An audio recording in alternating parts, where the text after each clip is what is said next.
I'm Corbett Wall with USDA Livestock and Grain Market News, here with your weekly feeder and stocker cattle market summary for the week ending April the 20th. Feeder cattle and calves hold firm to $3 higher this week, right on the heels of those positive kind of bullish tones we saw at the latter part of last week, including the higher board and the higher fat cattle trade, quite a bit higher than most people expected that it was going to be. So for the most part, the industry come into the week on a good note.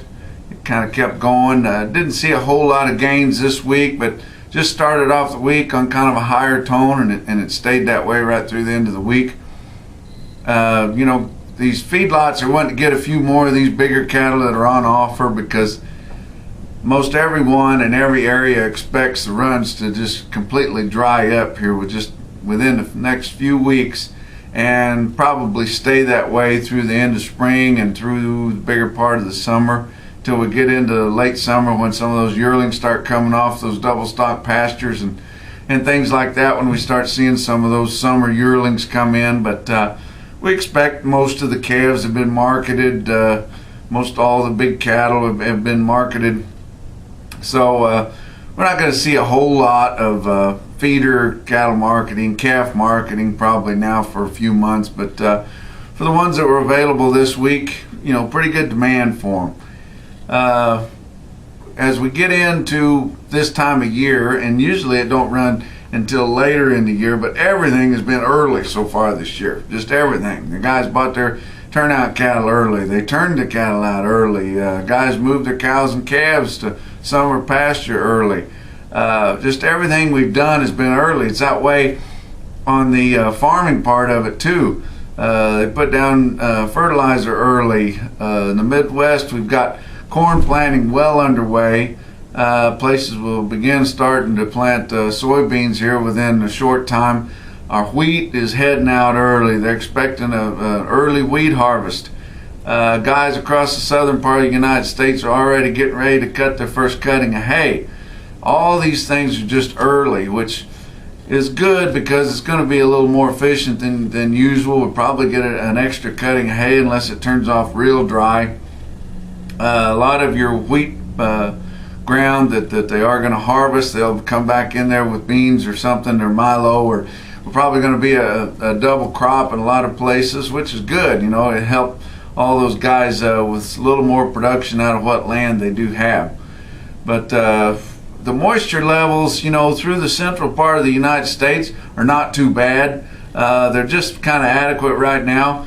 We are going to see a lot of planting done in the next 7 days. We've got adequate moisture. We've got good weather forecasted for the next 7 days through the bulk of the corn belt. There going to be a lot of tractor smoke, and I mean a lot of seed put in the ground here in the next 7 days. And the kind of equipment they run nowadays, it doesn't take very long to get a whole lot of work done.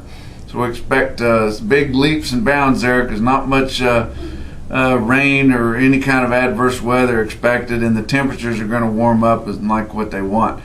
But our moisture levels in the Midwest and through the central parts of the country are adequate. They're still kind of behind what we'd like to see.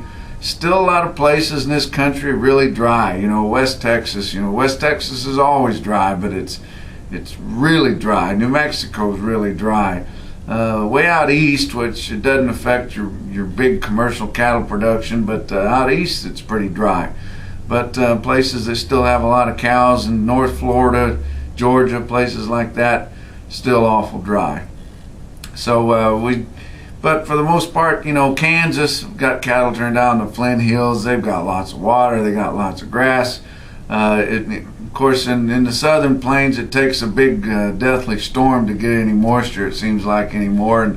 And they had one last weekend that did get some rain in some places that sure needed it. This week's fat cattle market was fairly confusing. By the time it was all over with, it seemed like kind of a bearish market. Everybody was down about it, but turns out our 5 area weighted averages are going to be higher than they were last week. Up in the northern feedlot areas, supposedly the market ready cattle are kind of short. They saw some big gains on a dress basis, $5 higher, selling from $1.98 to $2 dressed. some live sales there from 123 to 124. And then Kansas was fully steady, selling most all their cattle at 122. Found the Texas Panhandle, which they've really gotten themselves in a bind down there.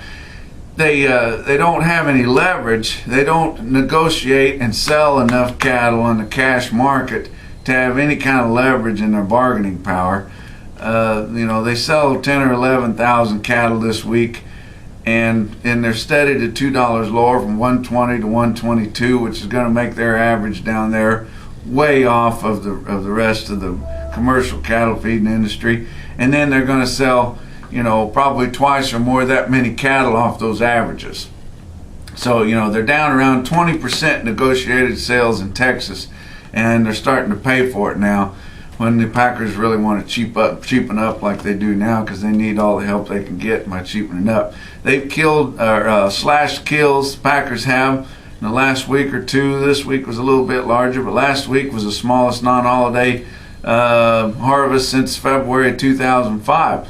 That's helped the box beef market. Values were up a little over $10 this week, and we're getting closer into grilling season, and so that's kind of pulling that together, what they're giving for this dressed meat compared to what they're giving for it, and they're starting to get flush, at least on those values, depending on what it's costing them to do business. But cattle on feed report come out Friday, and we're starting to get closer to seeing that we're really short of numbers, but still on feed totals as of April the 1st were 2% larger than a year ago.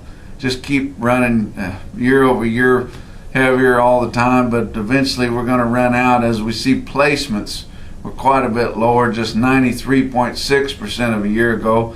However, analysts thought that it would be even smaller than that, so that was a little bit bearish for feeder market. But then on the other hand, the marketing's brought it right back, because ended up selling 96.4% of a year ago, and the analysts had only 94.5% of that of a year ago predicted.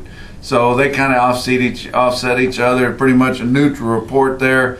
Highest cattle I could find this week was a 62 head lot of replacement quality heifers.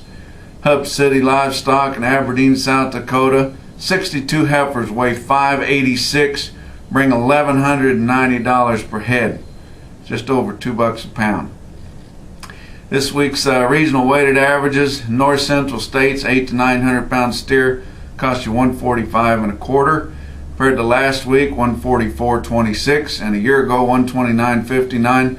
Down the south central states, a 7 to 800 pound steer cost you $150.55, compared to $149.21 last week and $131.76 a year ago. Down the southeast, 6 to 700 pound steer, $155.10 compared to $155.06 last week and $127.75 a year ago. That wraps up your market summary for this week. Check out our website, marketnews.usda.gov. From the Regional Market News Office in St. Joe, Missouri. Talk to you next week.